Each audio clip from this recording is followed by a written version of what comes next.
Hello, good evening and welcome to another edition of Extra Time. We're here until 8 o'clock this evening. We'd love to hear from you. Yeah, we'd love to hear from you. Our text number is 083 311 3311. That works for WhatsApp messages as well. We're also on the Blue Sky social media platform. Extra Time at bsky.social if you wish to communicate with us there. But the text number and WhatsApp number again, 083 311 3311. Well, there's a real Christmas cracker coming hurling fans' way and Tipperary supporters' way in the probably about to land any minute now, or if not in the very imminent future. Tipperary County Board CEO Murtagh Brennan's on the line. How are you, Murt? Hi, Ronan. How are you? Very well, and happy Christmas to you, yours, all your family and friends and colleagues indeed in the Tipperary County Board. Hope you have a smashing year, and I'm sure that when you sit down and enjoy your turkey and whatever else on Christmas Day, you'll reflect on with some degree of satisfaction as to the 12 months. You can say that again. Well, first of all, many happy returns to you and your listeners, Ronan. Certainly is a nice position to be in to finish off the year and reflect on what we all have achieved as a collective. It's been magnificent. It was truly a landmark year, both on the pitch and off the pitch, but certainly on the pitch. We remember for all the right reasons. I think we need to remind ourselves where we were. Your odyssey from where it started to where it ended has just been a roller coaster. And God, then you tend to forget that our under-20s recorded a fantastic All-Ireland win just weeks earlier. Our minor footballers achieving the Darcy Cup, and so much to be excited about, so much to be optimistic about. And then, of course, the landmark news from the Magner family, the very generous gift of 14 acres to allow us now to pursue our centre of excellence. To maybe address the facilities challenges the Tipperary GA have had for many, many years. So all in all, it's been a brilliant year. It has, and I want to come back to some of the things you touched on, but I really want to ask you firstly about a new documentary, which I think is, I don't know, has it been released yet or it's imminent? It's out. It's out now, so okay. I can tell you now it's out, and if my computer's pinging in the background, it's for people who are already making the purchase. So I suppose a little background. First of all, I'd like to pay huge credit to Retake, Conor Stakelum and Ben Walsh, their business company Retake, who we've worked with before for Win a House, a fantastic group and great to work with it. So basically, we've documented a great deal of footage from this season, from the start of the season, and the documentary really tells the story, maybe the story that people would say needed to be told, of where Tipperary found themselves at the end of 2024, and their ascent back to the top of hurling in terms of winning the All-Ireland. So it follows them game by game. There's some wonderful interviews with the players, some behind-the-scenes footage of some of the training that took place, and you just get to see, the leadership of Liam and his team and the resilience of the players, and also, I guess, a strong emotional story told too to some of the players, which I won't spoil it. It really is a fantastic watch. I was privileged enough to get to see the premiere earlier in the week, and I was certainly blown away by what I saw. From what I've seen of it, I love the format of it. It's a kind of a fly in the wall documentary, but the narration is done by the players themselves. You don't have some awful interviewer like myself who's getting in the way, and that's what I think is really nice about it, that you have the narrative is almost self-generated. You're exactly right. Apart from you being a terrible interviewer, I am going on. I have to correct on that. No, it's told through the mouths of the players and the management. They owned the situation they found themselves in at the end of last season. And certainly at the start of this season, they owned it. They took steps to address it. And it's all articulated brilliantly, chronologically, in a very professional, step-by-step manner that takes the viewer on the journey from the very beginning as it grows and right up until the end. And it's just, you can't take your eyes off it. It's really, really captivating and excellently put together by Conor and the Retake company. Well, the production quality is very, very high on this from what I've seen. And again, I'm looking forward to finding time over the next 72 hours, hopefully, to sit down and watch it. I think it's kind of a brave thing to do. And I have to reference people back to where we were this time last year. So when the idea was pitched to Liam, you, the players, or was it? Did they have to get everybody on board? Yeah, it was literally if the players and management were happy with it, we were happy to go with it, and they were. I guess you'd have to see it to understand. It's really telling a story, Ronan, of the season, of where they were and what they had to do and what they did. It's a kind of retrospective view with themselves, really. You know, as through the players, they're not talking about anything else, only themselves, the challenges they faced, what they had to put in, and you know, and then you see some of the backroom management team, I suppose, comments on that too, and it talks. They speak only of their own journey and their own challenges, and that's what's beautiful about it. It's not any way bragging or anything like that. No. It's just what they faced and how they overcame it, and just a story of, I suppose, resilience and good leadership and the collective coming together. It's a nice story, and it's nice for people to get to see that. But something like that. Something like that only works if players are searingly honest. And you know, you've seen the tunnel underneath the Semple Stadium. You see managers come out and they'll say certain things to the media that they're not going to. They'll be guarded in what they say, and I fully understand that. I fully respect that. And players are sometimes guarded in what they say after matches, and you don't want to be held as a soldier to fortune to the opposition who will perhaps take something and take it out of context. And the players have gotten very good at, you know, playing that game. But something like this is different, and they are searingly honest in it, which I think means that the viewer can buy into something because the players have bought into it. Yeah, absolutely. I mean, we tend to forget that the starting point for these players was a very, very tough place.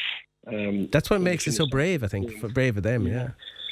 So basically, to face into that, you know, they addressed their own issues themselves. They addressed the challenges themselves, and they met them head on. And that's really what the story is. How they done it, how they gathered together, how they dusted themselves down, and what they went after. So it's a lovely story. Again, just, I suppose, a small bit of redemption, really, from where they came from to where they got to. And, you know, it wasn't All Ireland, really, that differed from a lot of other All Irelands we won, in the sense that where we started from, nobody gave us a chance to where we ended up. And I think that's the appeal that viewers will find when they watch this.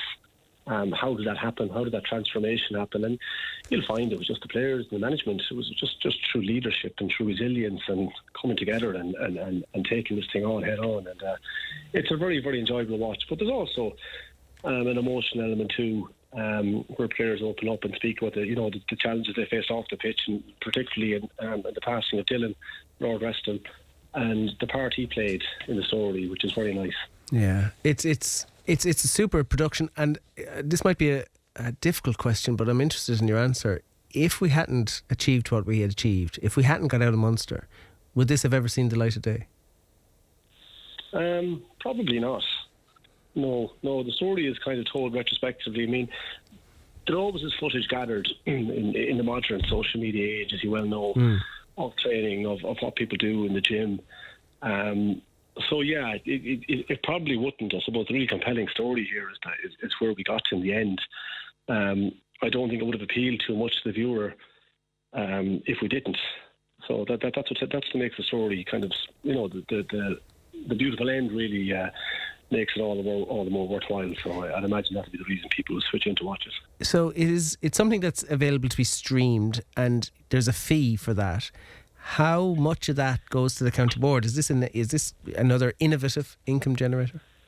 It is, yeah. Well, first of all, yeah, to get it, it's on bluetogo.ie. So you go to bluetogo.ie, you log in, you can rent it for $9.99 or buy it for $19.99. And the proceeds of this will go towards the development of the Tipperary GA Centre of Excellence. Okay. That's, it's such a great thing, even if you're stuck. Here we are, the 22nd of December at 7:13 in the evening. If you're stuck for a Christmas present for somebody in your life, $19.99, you can buy them that for Christmas. Yeah. Top tip. It is. Look, it will be a great watch for not just Tipperary supporters, but I think just GA people. all over the country and outside the country. It's a lovely watch. I mean, we rarely get to see behind the curtain, so to speak. And it's something that fascinates everybody. And we've lifted back the curtain on this season. So it's definitely a must-watch. And I think for all Tipperary folk, like the fact that all this money generated is going to go towards building a better future for our players. As I said, we finished 2025 with the fantastic news that we're going to be able to develop a centre of excellence in Coolmore Morris Park. Well, now we need the funds. We've a team that won All Ireland, and they've been brave enough and generous enough with their time to put this production together and allow for all proceeds to go into Tipperary GA for us to develop this centre of excellence. So I'd really encourage people to watch it. Well, whatever about supporting Tipperary GA, it's actually just a brilliant watch. It is. No, I fully subscribe to that, Murtagh. Absolutely.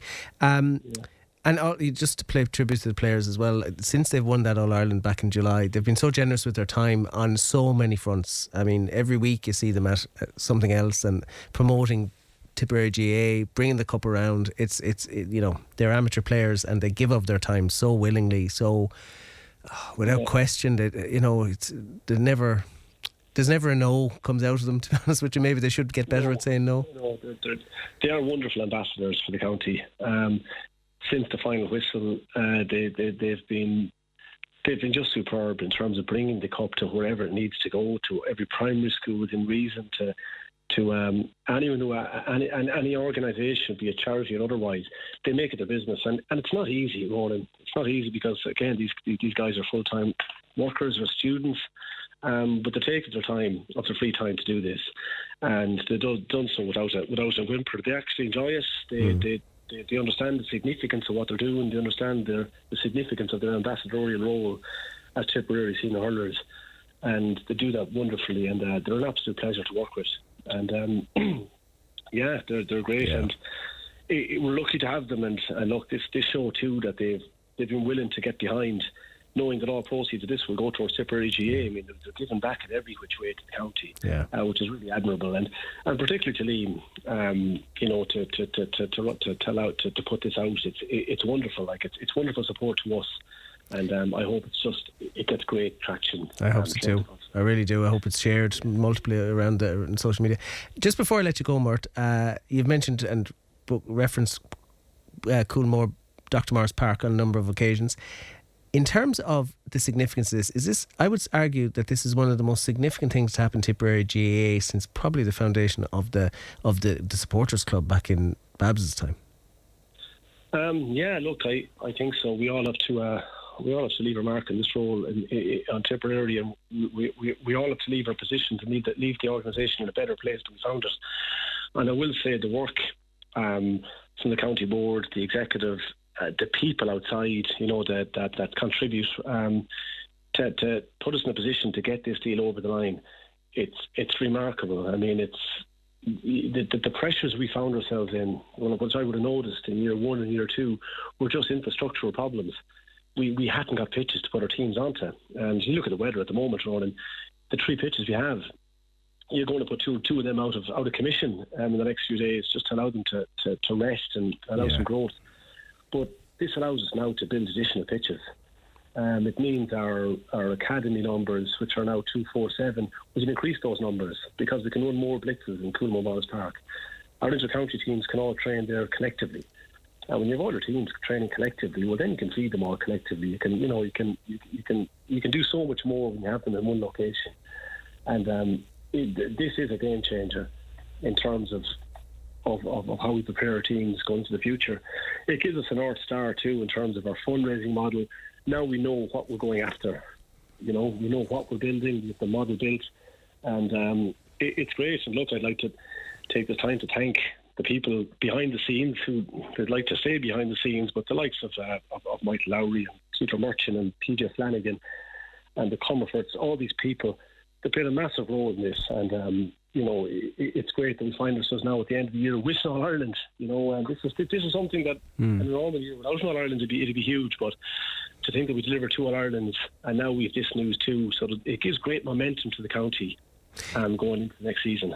Running the organisation is an expensive business. The Treasurer's report always makes for interesting reading into what our turnover is. There is a danger is there not, that you could put a millstone around the necks of future county boards? If you look at Cork's finances, for example, the millstone that Páirc Uí Chaoimh continues to serve on their balance sheet. Whilst we're not at that yet, the fundraising has to be an ongoing process to ensure that doesn't become a millstone. You're 100% right, Roland. You have to learn from such things that happened in the past to other organisations. We won't be in that situation. We'll be fundraising for this as we go, and we'll be building as we raise. We won't be taking out any loan for this. We'll be taking this in a carefully meticulous process of building our pitches first in a phased build, with firstly our pitches followed on by our centre of excellence. We'll be only building or developing as quickly as we can fundraise. So there'll be no danger of that. We'll be very careful in managing this. Yeah, there's so many things we could talk about, Murt, but I have to move on, because there was one thing we didn't mention in highlight package so far is Upperchurch Drombane getting to an All-Ireland final as well, which is a wonderful achievement for the parish. Yeah, it's great for them, a great club, a super club, and absolutely delighted for them now. We look forward to going up and supporting them in mass for the All-Ireland final. It's great for the county and particularly for Upperchurch Drombane. They're a great club. I think when you think about the GAA, the fact that any parish can get to Croke Park, whatever grade you play at, there's an access route there, and that's just one of the many great things about the association. It is, and it'll be lovely. It'll be a short winter for those guys, and they'll be looking forward to it, and they'll be representing the county with great pride as they've done so far. And like I said, we look forward to getting up there to shout them on.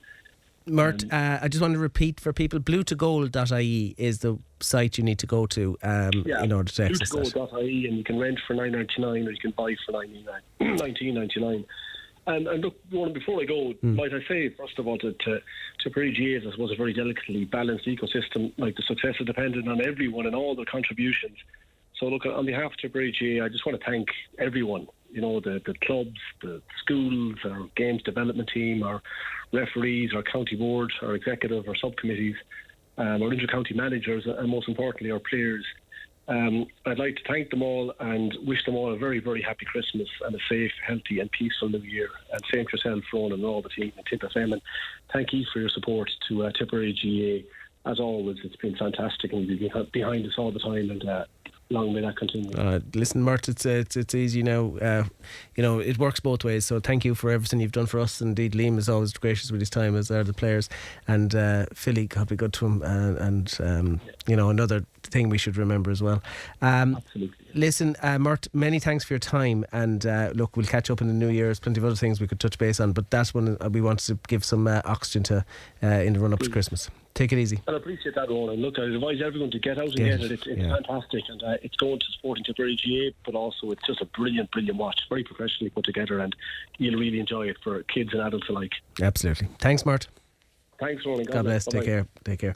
And that's Murtagh Brennan, County Board CEO there. And if there's an elderly person in your family, help them out. Set it up on a screen for them over Christmas. Get some connector from the internet, or get Chromecast. I don't really know what I'm talking about now, but there are ways of getting things streamed on your TV for some of the more senior people in your family who may or may, or indeed in your community, not necessarily in your family, who may or may need a bit of help out. And there's people in nursing homes who I would absolutely guarantee would love to sit down and watch this over the festive period. So if you do know of anyone who would benefit from this, would love to see it, you know what to do. Anyway, help them out in any way you can. Our text number is 083 311 3311. Let's catch up with Upperchurch, because they're in an All-Ireland final and doesn't need me to tell you just how extraordinary that is. Liam Dunphy, who is their manager, spoke to Paul Carroll at the full-time whistle on Saturday. Oh, very, very happy, Paul. Yeah, sure, look, it's great for the lads, great for the club, great for the whole group. But look, I just after, as I said to you, I put you on hold there for a minute to run into the dressing room. We've nothing won. That's a semi-final. We're now heading for Croke Park. We've got to make this happen now the next day. We cannot take anything for granted. Back to the field Tuesday evening and limit Christmas, celebrations. Christmas celebrations can be what they want to be, but we've got to really, really control ourselves here now and be self-disciplined over the next few weeks and ready for Turin in 3 weeks' time. Yeah, you said you kind of had to deliver that message to the lads, because obviously everyone is on a high, winning a semi-final like that, getting to Croke Park. It's hugely exciting times, but there's a job of work to do yet. Well, you see, it's that bit extra because today no one expected us to be the Kilkenny champions. We weren't the favourites going in. We had huge self-belief. We knew we could win it, to be honest with you, and we knew we had the players to win it. I went and watched Danesfort myself, above against the Meath champions the last day, and look, a few mistakes cost the Meath champions in the game. Totally went against them then for the last 15 minutes, but I knew myself that our guys had what it takes to get over the line today, and they really delivered it when it mattered. As they tend to do, there's always really close games throughout this year. It came down to a puck of a ball again here today, but the main moment out there was that penalty saved by Kieran Short, or one of the main moments, just one of those incredible moments that will live long in the memory of everyone from Upperchurch. Yeah, well look, we've James McGrath working as our coach with Kieran all the time, and we've Pat Malachny working as a goalkeeping coach with Kieran. There's huge work going on. I said to another reporter there earlier, he's about a 70 to 80% success rate on penalty saves, believe it or not. He's very good at it. He's good at the puckouts as well, but it's hard to get him away at this time of the year, whereas in the summer you tend to get away your puckouts that bit more. You're hitting a lot more 50-50s at this time of the year and hoping to win breaks. But it is what it is. Look, we're over the line. We've got to look forward now rather than look back.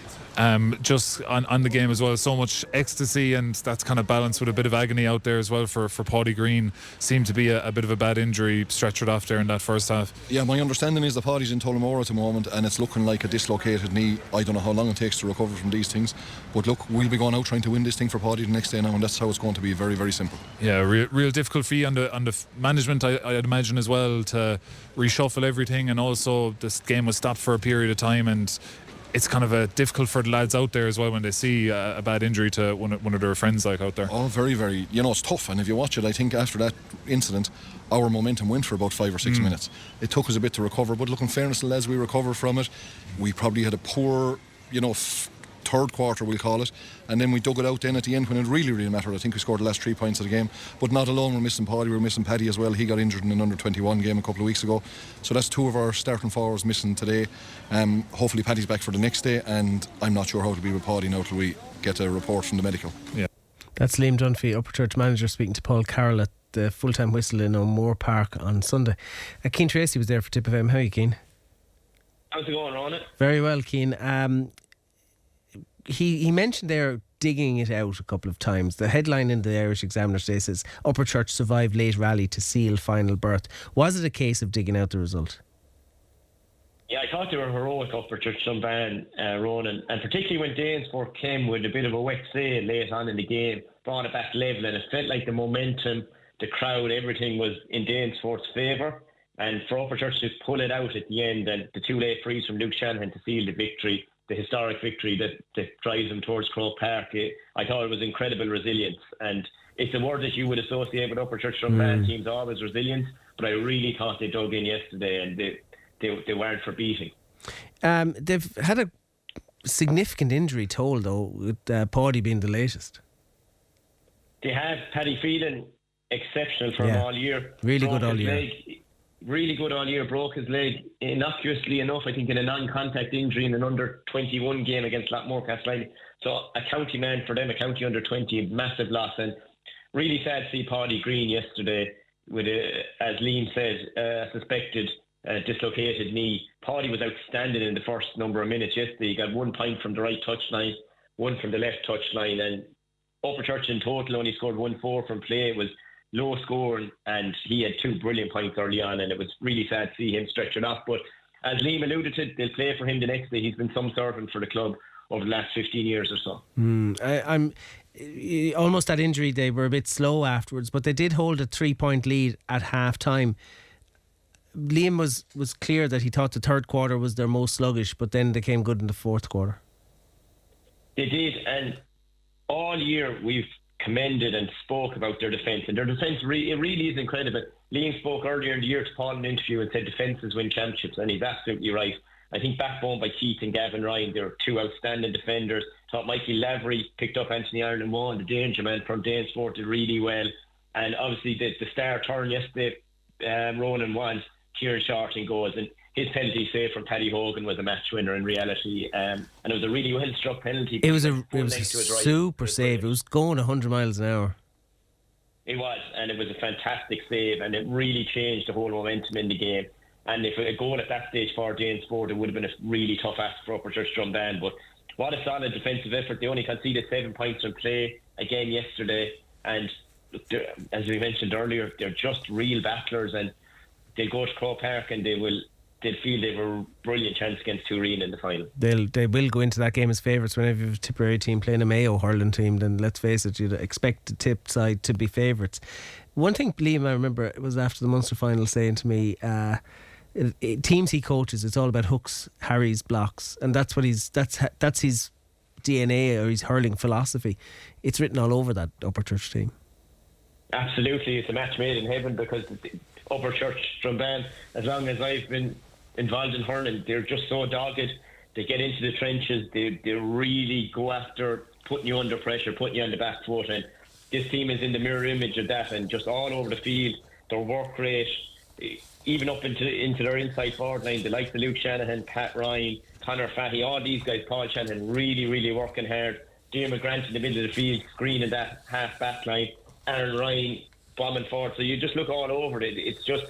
It's a real classic Tipperary team in terms of work rate and energy and attitude, and they apply all that, and it's culminated in them getting to Croke Park, and really deservedly so. Yeah, it's a tremendous achievement for them. We're really looking forward to that. I don't know if that fixture's been set yet. Sometime in January, I'd imagine.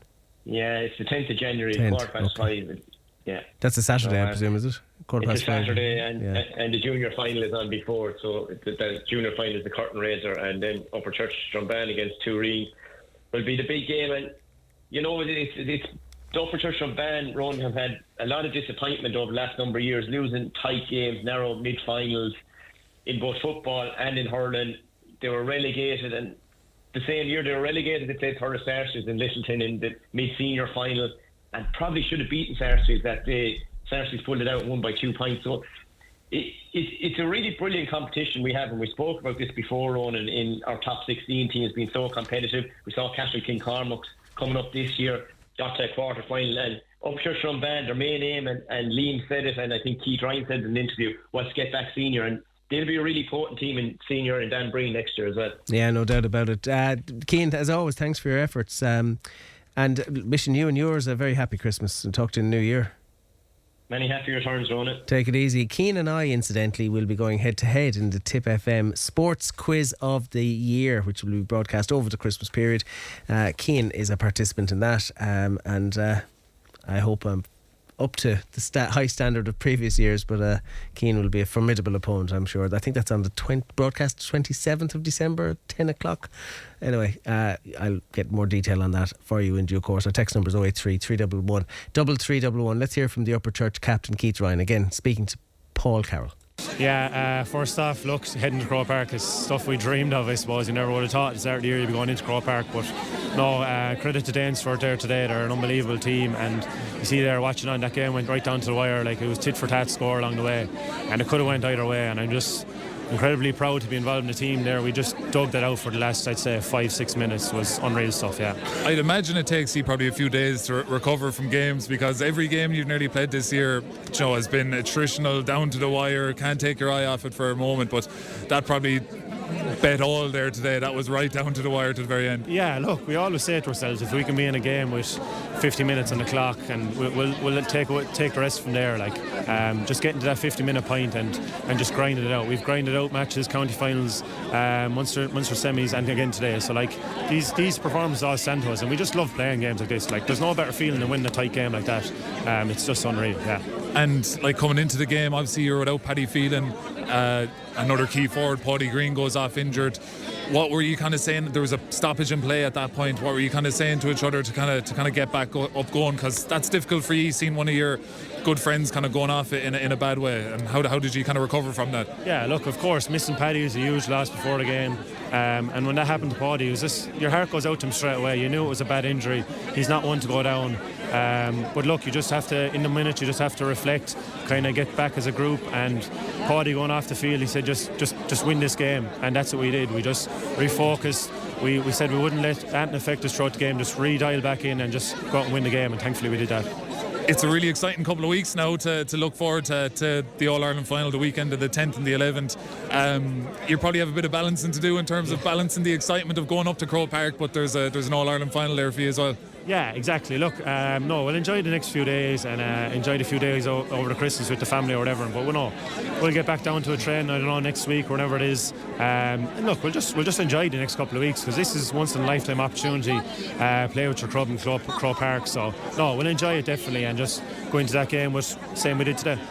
Well, once in a lifetime opportunity, Keith Ryan summing it up in one sentence, because it's so hard to get there. You've got to win your county championship, then you've got to navigate your way through Munster, and then navigate your way past the Leinster champions, who were the Kilkenny champions, and then find yourself in Crow Park. I would imagine Stephen Gleeson is breathless from all this. How are you, Stephen? Hi, Ronan. Good evening. Marvellous time for the village, parish. Fantastic, and really exciting, and the colour around the place the last few weeks has been incredible, and it goes on now, and probably a very satisfying Christmas for all the players, their families, for parishioners, and everybody has a really exciting event to look forward to. 5:15 and Saturday the 10th of January, so all roads lead to Crow Park, Rocky Road and whatever type of road, we're all going to Dublin, so it'll be great. Yeah, I mean, you've got to enjoy the build-up and the excitement to it. Inter-county players are amateur as well, but then you've got club players for whom a trip to Crow Park is, for an All-Ireland final, so many club players could never get an opportunity, even remotely close to this. Yeah, absolutely. And I suppose it's one of the great parts of those competitions. Now, talking to someone there yesterday, they were saying that they feel that Lee McCarthy counties shouldn't be allowed in the intermediate and the junior, because you'll possibly have a Cork team favourite for the junior, Tip team favourite for the intermediate, and Ballygunner will be hot favourites, I'd say, for the senior. But great for Turin, for Mayo in particular, to be at that stage of events. E-ski from Sligo, and I think it's brilliant to promote hurling right across the country, to have teams like that getting an opportunity. And a lot of the Upperchurch lads would have played countless times already in Semple Stadium, and they got to play in the Gaelic grounds in a Munster final, and they've played in Tipperary Senior football final, county hurling semi-finals. So it's an experienced Upperchurch Drombane group going up there, and they've been senior for the best part of this century really, and it's just last year and this year they're intermediate. So I think they'll probably be favourites for this one, and have been underdogs for every game since the quarter-final in Tip. What strikes me as well is, it's not the biggest parish in the county. You don't have Thurles Sarsfield's type numbers. So the fact you're coping with injuries and very significant personnel who are injured and still coping and still winning, I think that's a huge testament to that team and the grit that's in that team. Yeah, that's a fair point. I suppose it is the only show in the village, really. It's not like you've a rugby team or, you've got other sports really. There, the dominant sport is hurling, and Gaelic games and football is played by so many of those players as well. So I suppose, children growing up in a town probably end up doing everything from taekwondo to rugby to soccer. That's not really the case in Upperchurch. It is, hurling and Gaelic football, and they're the dominant sports. And then you've got Score, I suppose, as well, another Gaelic games organisation that is big in the parish as well. So you're looking at everybody that plays the game is needed right from a young age right through to adulthood.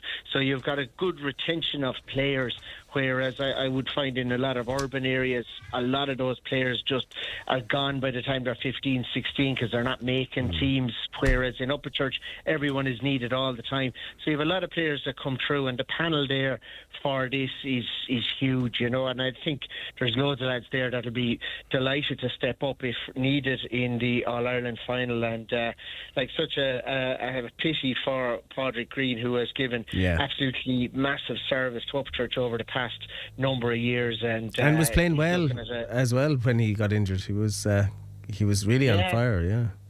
2 points scored, and I think it was only the 16th or 17th minute of the game, so that'll tell you the impact he was having on the match. And just very disappointing for him and for everyone involved, I suppose, that he is out. Paddy Phelan possibly maybe fit for it. Is an injury doubt currently, but maybe back for the final. But to be without those two, there's still a strong panel and a very experienced panel there, where you have a lot of lads there like Paul Ryan, Ailby O'Donoghue. A lot of them were hurling senior up until last year, with Upperchurch. So there's going to be a lot of players there who are capable of stepping in, and I don't really think it'll unduly weaken the team, whatever outfit you have, because you've got 3, 4, 5 subs there that are always hugely capable, and it's just on a personal level for Paddy, it's hugely disappointing because he's given so much to the club over the last few years, and he's been a brilliant servant to the parish and the team. Yeah, no two ways about it. Listen, enjoy your Christmas, because the excitement will build as Croke Park approaches. It's a tremendous achievement, and look, I'm certainly looking forward to it. I'm not really invested in the parish, but I'm already looking forward to it, because I think it's just going to be a super watch. Enjoy your evening. Yeah, it's cool. History, and I suppose it is going to be the biggest game probably in the history of the club. You have to go back to 1894, Ronan, when Drombane won the county senior hurling final, and Paddy Reardon was a superstar back then, and that's probably the highlight, I suppose, within the parish in sporting terms. 1998, Upperchurch won the intermediate championship, went up to senior, just went down a couple of years ago, bounced back and bounced even higher back, so all the way to Croke Park. So it's a great story and a great journey as well, and it is great for a rural place, but likewise, as I said there, it's like you have Tip, Kilkenny, Limerick teams dominating this competition really. So it'll be a great occasion to see the likes of Turin playing a team from Mayo. Upperchurch, chances are they're going to be hot favourites for this one, and that's a rare position to be above in Croke Park and favourites for an All Ireland. But was Killadangan the last club to win this from Tip? They beat Carrickshock in the final. I remember listening to Paddy Finuca's commentary on it years ago. The only team running to win it, I think if you go back there, it started around 2003. Munster had a provincial championship, and then the first All-Ireland was won by Killadangan, and Kilkenny teams have dominated really 8 winners, but you're looking at strong clubs every year from the likes of Tip, Cork, Kilkenny, and I suppose that's really how it has transpired. So, if you look at the trajectory of Killadangan from that intermediate championship win all the way to winning Dan Breen, providing so many players to the Tipperary Senior Hurling team, that lit the touch paper, I think, on a huge success story that Killadangan have become in terms of their size, in terms of the number of adult teams they put out. I think you could always go back to that game against Carrickshock when Dara Egan was in his pomp for that. But anyway, so who knows where this will lead to Upperchurch. I've got to fly. I could talk to you, but I will talk to you closer to the time, Stephen. Enjoy your Christmas. Sound, Ronan. All the best. Stephen Gleeson. I cut him off there, but as he was wishing as well. Sorry about that, Stephen. Stephen Gleeson, Upperchurch native, who is enjoying the ride on the All-Ireland Glory Train. Let's talk to Noel Dundon, author of From the Ashes, who's also at matches for us. How are you, Noel? Good evening, Ron. How are things? Very well. Holy Cross of Upperchurch on the brain. Holy Cross Ballycahill 128, Golden Kilfeacle 210. Holy Cross very impressive in the semi-final again. Yeah, a comprehensive enough win, I suppose. Ronan, really golden, maybe came back just after the break and put a sequence of scores together, including a goal very early on after half time, which kind of, maybe had a little bit of a threat hanging over Holy Cross for a couple of minutes, but they just eased away then again, firing over scores from all angles and from a multiplicity of players, from all over the field to win out comfortably in much kind of the same way as Borsley had done earlier in their semi-final win over Ballingarry as well, so it makes for a grandstand county final on St. Stephen's Day between Borsley and Holy Cross, which is something to look forward to over Christmas, Yeah, and Holy Cross, we talked about the injuries to the Upperchurch Drombane. Holy Cross still without Jim Ryan, I think. Yeah, Jim is the one player, I suppose, who is missing at this stage. Tony Maher is back for them, as is Jack Lahart, who have been injured as well for the early stages of it. But both those guys are back. Jim won't be back until next year. Unfortunately, he had a cruciate knee ligament injury and has had surgery and all that. Actually saw him there in Feathers yesterday, and he's moving well enough, but it's not well enough to be able to tag out for a county final, unfortunately. No. Yeah. Bursley, very impressed. 321 over Ballingary's 213. Paddy Stapleton starring for them. Yeah, Bursley have a very decent team. Paddy McCormack, you mean? Who did I say? Paddy Stapleton. Paddy Stapleton. Paddy Stapleton, under 21. They're saying to be a little bit out of the I'd say now somebody'd be looking for that registration date of birth. Anyway, sorry, apologies. Paddy McCormack. Yeah, Paddy McCormack is the man for them, playing at centre forward there and wherever he's needed, I suppose. But look at it, Bursley have a very good team. I saw them earlier in the North Championship against Tumivara in a real battle of a game, and they showed the kind of mettle that they have. You know, Lars Stapleton scored 2 goals from on that occasion. A good forward too, and Cathal Kennedy as well. But they're strong right down to the middle with Pa Ryan at fullback and Tom Delaney at centre back. And of course, one of the features yesterday was you had Jack Beavens playing for Bursley, and on the Ballingary team you had Liam Cahill's son, Jack Cahill. So you know there was a bit of interesting sideline chats. Yeah, between the two boys. Yeah, but Bursley were comfortable as well in that game. Ronan, it's a thing, I suppose. Holy Cross had played on the AstroTurf in the mid-final, was played there, had been switched from Borland, I think it was, out to Feathers. So Holy Cross maybe had a little bit of form when it comes to playing on it. Bursley didn't take long finding their form, and I think the AstroTurf probably suited both teams, really, you know. But the final is fixed for Golden on St. Stephen's Day, so presumably if weather conditions hold up, go ahead there. But if not, the option is to switch it, and it's a great option to have, I suppose. Well, you know? Golden's a great pitch, and there is a bit of dry weather coming, so it'll dry out fairly quickly, I'd imagine. And Golden, the lads there do a super job, and it'll be in fine fettle, I'd imagine, for a county final on St. Stephen's Day. And you'd love to see it played on grass, you know. I agree. That's, I suppose, what everyone. Well, I mean, Feathert is great, and I think we're so lucky to have Feathert. I absolutely do. But you know, it's a different surface. I'll say no more. But it is a super facility to have. As always, Noel, thanks very much, and happy Christmas to you and yours. Many happy returns, Rowan. All the best. Take care. It's Noel Dundon, whose book From the Ashes, available in all good bookshops. I'm giving you loads of Christmas present ideas on the show tonight. In the County Under 21 B Championship, Kilbrand McDonough's overcame Feathert 410 to 114, and they'll face Drummond Inch, who defeated Kappa White Gales in their semi-final 118 to 110. In the Under 21 B Football Championship, Arlo 218, Mike Harkey Boris 411. Those football County Under 21 finals, A and B, are on St. Stephen's Day in Feathertown Park, as far as I understand, and the A and B hurling finals are a doubleheader in Golden on St. Stephen's Day. So what better way to work off the excess of the Christmas period than getting yourself to a county final on St. Stephen's Day? Our text number is 083 311 3311. Tommy Morrissey, I think, is on the line. How are you, Tommy? I'm good, Ronan. How are you? I'm very well. Sorry, I was just trying to find my running order there as I anyway. Good talking to you, Tommy. Tommy, I sat down as you did, I'm sure, to watch the RTE Sports Awards on Saturday night, and when you see the in memorandum section and you see Philly Ryan's name on it, it just punches you in the gut yet again that he's no longer with us. Yeah, no, it does. It's still very surreal, and we're 9 weeks on, and it's you'd be constantly having little moments where things will come into your mind, and it's hard to believe. And then you see, as you say, recognition and the likes of the awards the other night, and it reflects, you know, how he was taught and how much respected around the country, and rightly so. And but very, very much so dearly missed, Ronan, as you imagine.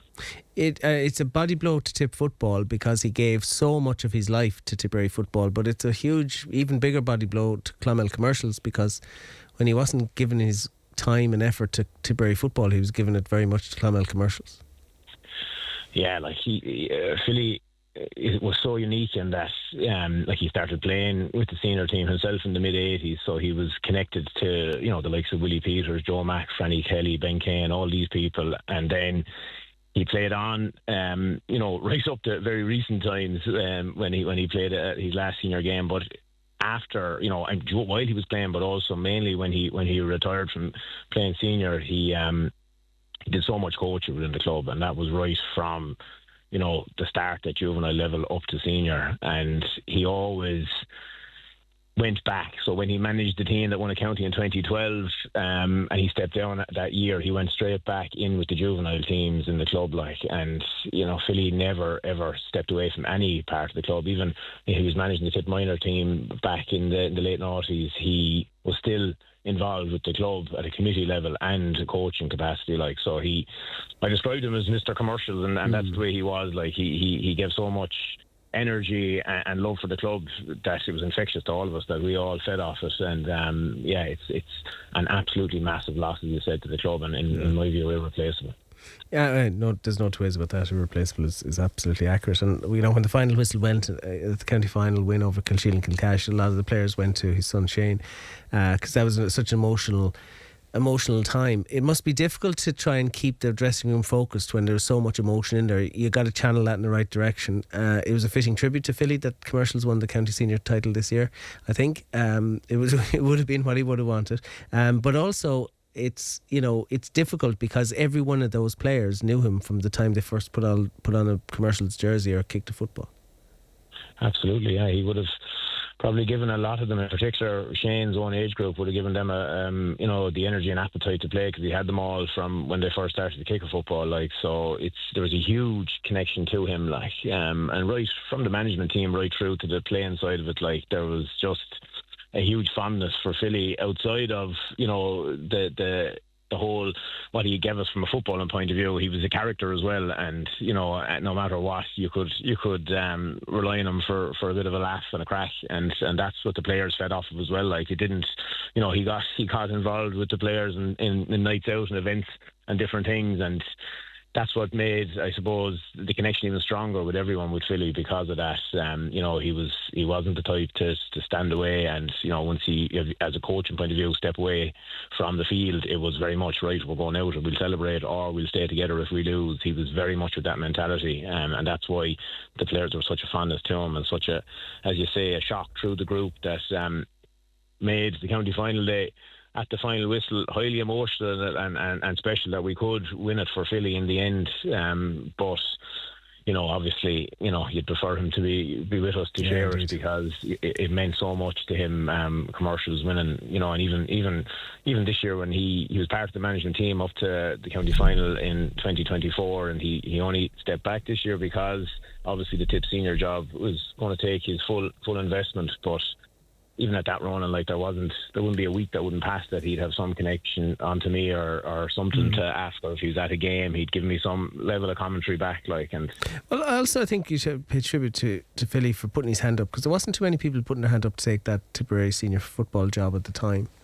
He knew exactly what the chances of success were going to be with the Tip senior footballers, and management, as you know better than me, is a results-based business, and he knew that the results weren't going to be hectic for a couple of years, but he was willing to put his head above the parapet, and I just think that's a hugely commendable thing to do when you have limited chance of success.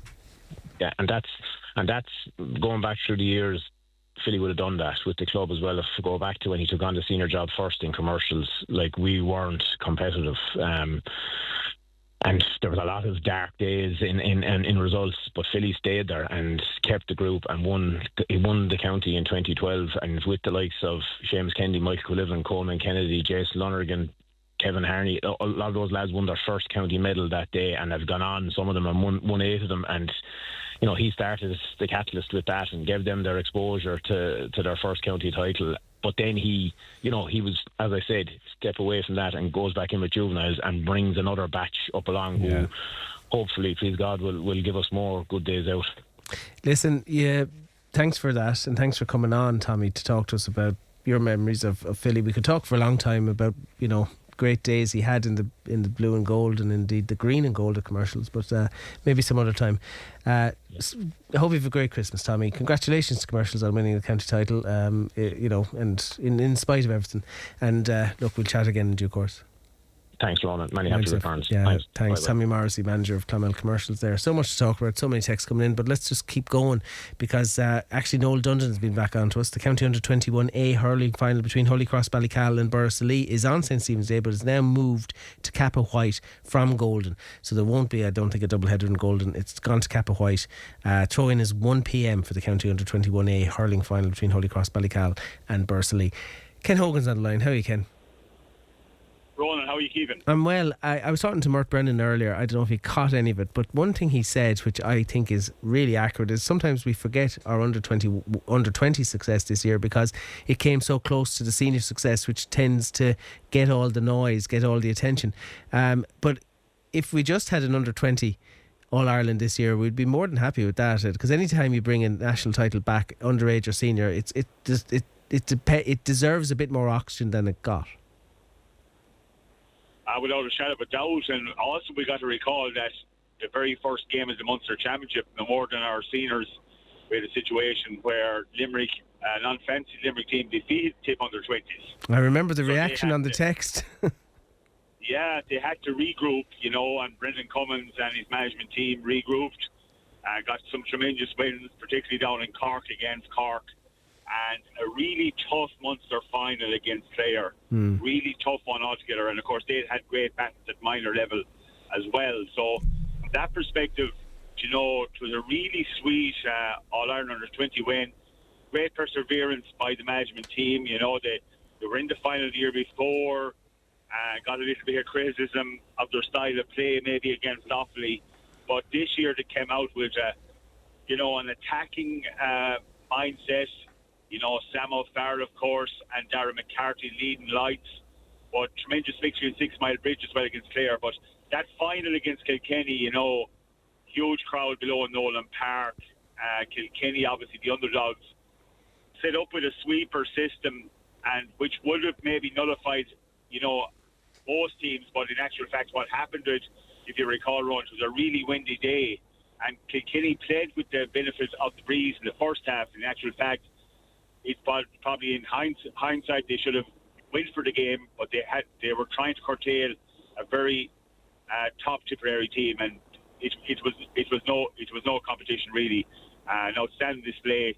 All was sweet, no more than the minor last year. All was sweet to go to Nolan Park and bring home an All Ireland trophy. Fantastic memories. It is, and you think back to that bunch when they were minors, and I was always struck by how mature Sam O'Farrell was at that point, even when he was the minor captain. He's now in a rarefied company to win as captain and captain All Ireland winning teams in minor and under 20. But he's good men about him as well. Some of them are on the senior team with him, but like Dara, and then Paddy, who I think was very keen to stay with his age group until for as long as he could, and perhaps resisted overtures to come into the senior squad until the under 20 campaign was finished with. That speaks to me about a tightness in a group. Oh, fabulous! And also you can't forget the fact Conor Martin, man of the match, and outstanding hurler as well, part of that senior panel. All those guys that got into that senior setup, didn't get in there by accident. They got in through sheer hard work, and it's important to note that these fellas are very grounded. They will be kept grounded by both 20 and senior management. They're back working already, preparing for 2026, and that old cliche, you're only as good as your last game, it comes into context in a big way, because the competition for places in Tipperary is going to be huge. And above all, I suppose, the important thing to remember is the biggest achievement is to get out of your province. And both 20s in winning that Munster final, and of course our seniors in getting that third place, it was a huge step forward to annexing All Ireland glory. The only wish I have is if we could just find a little bit more room for the under 20s. I know that the split season, and I'm not for a moment wishing to revisit that, because I think the split season is working well, but sometimes it just gets drowned out a little bit, and I just think the quality of hurling, the fact we're watching future Tipperary stars, it just needs a little bit more airtime. It does indeed, but I think that will not take away from a huge year for Tipperary, and particularly that under 20 group. Like no more than the minor group the year before, they have given fabulous entertainment and some tremendous games right throughout the year. And above all, I suppose, at under 20 level, you're developing guys and moulding guys to play senior hurling, and the lads have done a brilliant job there. And Murtagh Brennan alluded to there early on the programme very eloquently. It's all about the grassroots and the teachers and the people in the schools and the clubs that are promoting these teams. But at the end of the day, it's just as important that every club is represented strongly. And I think the under 21 final being on again in Kappa White and places like that, it promotes the game in a big way. So from that perspective, the show goes on, and I think Liam Cahill alluded early on in the week. It's about players showing for their clubs, showing leadership in their clubs, and ultimately then maybe getting recognition at county level. And I've said this on the show many times. There's a real pathway being shown to those young players into the senior panel. He brought a couple of them in. He's given them a few starts, and they can see where the progression goes. Sure. Like when you see Dara McCarthy, the topsy-turvy year he had, but you see he's guiding influence. It ended topsy, let's say that. It was fairly top notch at the end, yeah. Yeah, but the bravery of Noel McGrath to leave his substitutes bench and go out onto the pitch and escort Dara off the pitch, that showed what Tipperary is all about. And, wasn't it a fantastic scene at the end of the All-Ireland final to see Dara embrace Noel McGrath? Absolutely. Because he had actually guided him through the whole year. So with leaders like that, we know that we're in a good position. But come 2026, it'll be gloves off again, and everybody will be hammering at the tongs again. So really looking forward to running. Have a happy Christmas, safe one, and talk to you in the New Year. Please God, take care. Thanks indeed. Delighted to talk to Ken Hogan there. Sorry, that is all we've time for. We've got to go to news. Ian O'Connor produced. Good night and good luck. It's 8 o'clock. Good evening. I'm Aidan Delaney. A woman in her 20s remains in Garda custody as part of an investigation into the death of Daniel Arbo.